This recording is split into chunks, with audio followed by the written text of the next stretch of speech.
Hello, good morning. Titirado rin naman natin yung pangingialam, masyadong pangingialam ng National Police Commission.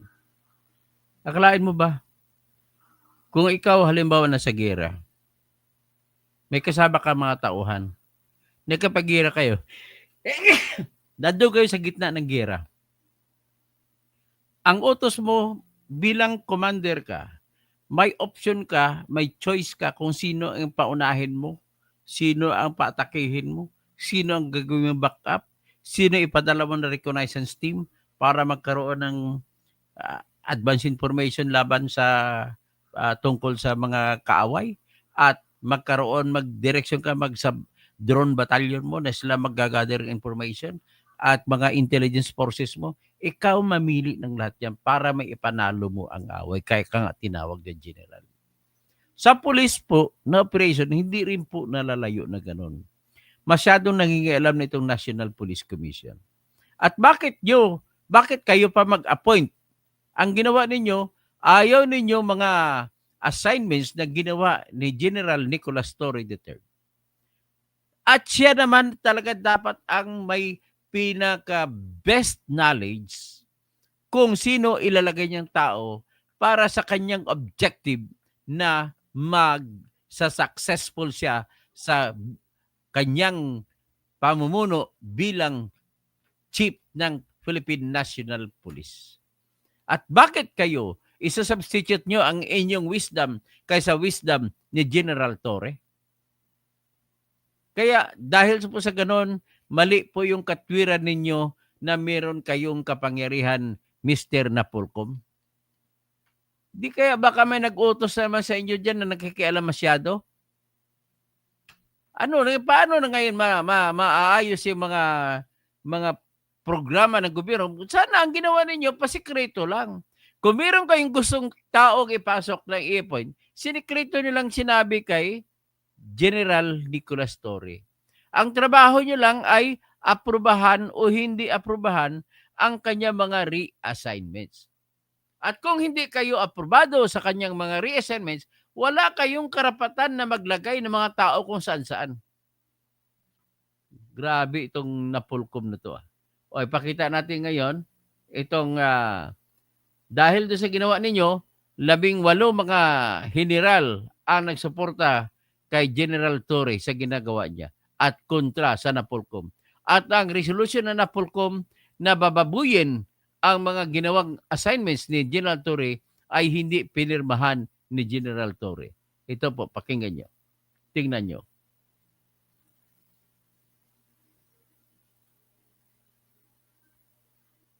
Ayan.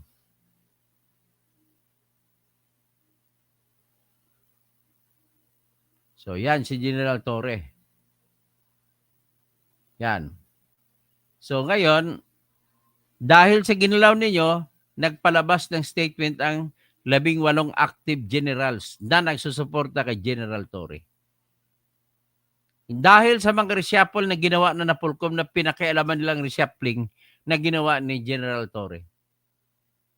So, basahin po natin ang artikulo na ginawa ng mga PNP generals. Ayon sa sulat ni Kali Azahar ng Bilyonaryo News Channel, 18 regional police directors have close ranks behind Philippine National Police Chief Nicolas Torre III, upholding the single line of authority in the 228,000-strong force after the National Police Commission reversed his previous reassignment orders. In a manifesto of support issued on Friday, the senior PNP officials vowed to follow only lawful orders from their superiors, underscoring their loyalty to Torre amid what seemed to be an unusual assertion of Napolcom's power over the PNP chief's deployment prerogatives.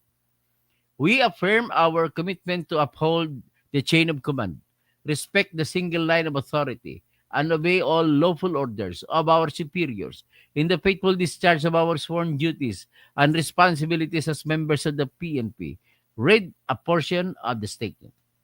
Through Resolution Number 2025-0531 issued on Thursday, NAPOLCOM ordered the reinstatement of Lieutenant General Jose Melencio Nartates Jr. as Deputy Chief for Administration and Lieutenant General Bernard Banak as Commander of the Area Police Command, Western Mindanao. The Commission invoked its mandate under Republic Act 6975 to exercise administrative control over the police, including reviewing and reversing personnel assignments even as the PNP chief retains operational command. The police generals credited Tory with bringing out the best in the force, delivering swift service, and empowering every member towards building a better, stronger, and more responsive police organization. With unwavering commitment, dedication, professionalism, discipline, and integrity, we pledge to continue serving the Filipino people with honor and excellence, while steadfastly supporting the leadership of the PNP and its mandate to serve and protect. Yan ang sinabi ng mga 18 generals. The signatories include Police Brigadier General Dindo Reyes, General Roy Parena, General Rogelio Ponce, General Piñones, General Jack Wangke, General Roel Rodolfo, General Nestor Rabagay Jr., General Josefino Ligan, General Rodrigo Maranan, and General Jason Capoy. Police Brigadier General Elizar Mata, Rolando Sugilon, Joseph Arguelles, Romeo Macapas, Marshal Mariano Magistrado IV, Arnold Thomas Ibay, and Anthony Aberin, Jason de Guzman, and Erickson Dilag also signed the manifesto. Ito po yung batas. Ang inyong sinasite po, my dear gentlemen dyan sa NAPOLCOM, mali po yun. Ano bang power ninyo? Basahin natin ang power ng NAPOLCOM. At ilabas ko ang power ng NAPOLCOM.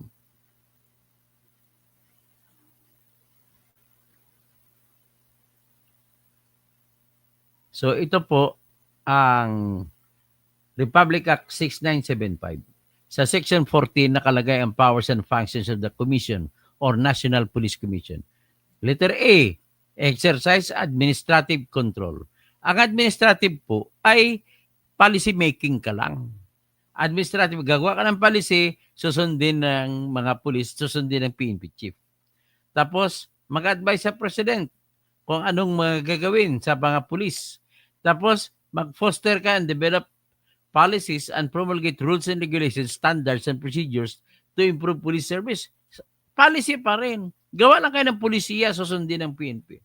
Tapos, examine and audit and thereafter establish the standards of such purposes on a continuing basis the performance, activities, and facilities of all police generals throughout the country.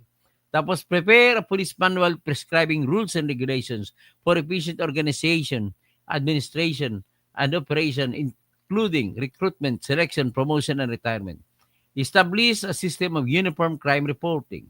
Conduct surveys and complete statistical data for proper evaluation of the efficiency and effectiveness of all police units in the country. 8. Render to the President and the Congress an annual report on its activities and accomplishments during the 30 days after the end of the calendar year, which shall include an appraisal of the conditions obtaining in the organization and administration of police agencies in the municipalities, cities, and provinces throughout the country, and recommendations for appropriate remedial legislation. I. Approve or modify plans, programs, or education and training, logistical requirements, communications, records, information systems, crime laboratory, crime prevention, and crime reporting. Affirm, reverse, or modify the National Appellate Board personnel disciplinary actions involving demotion or dismissal from the service imposed upon members of the Philippine National Police. Exercise appellate jurisdiction to the regional appellate boards over administrative cases. Recommend to the President through the Secretary of the Interior and Local Government within 60 days before the commencement of each calendar year a crime prevention.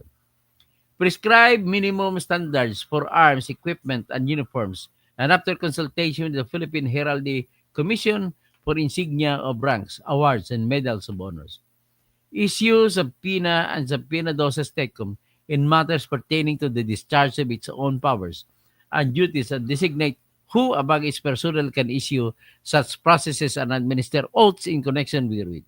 And lastly, perform such other functions as necessary to carry out the provisions of this act. Wala po dyan nakalagay na kapangyarihan ninyo na mag-reassign, maglagay ng mga tao kung saan nilalagay. Kaya bawiin nyo po, kahiya kayo, National Police Commission. Bawiin nyo po ang inyong ginagawa. At kung hindi magsusubok ako, baka ang citizen ay pwedeng makialam at mag-file ng petition sa Supreme Court laban sa inyong ginagawa. So, yan na muna tayo.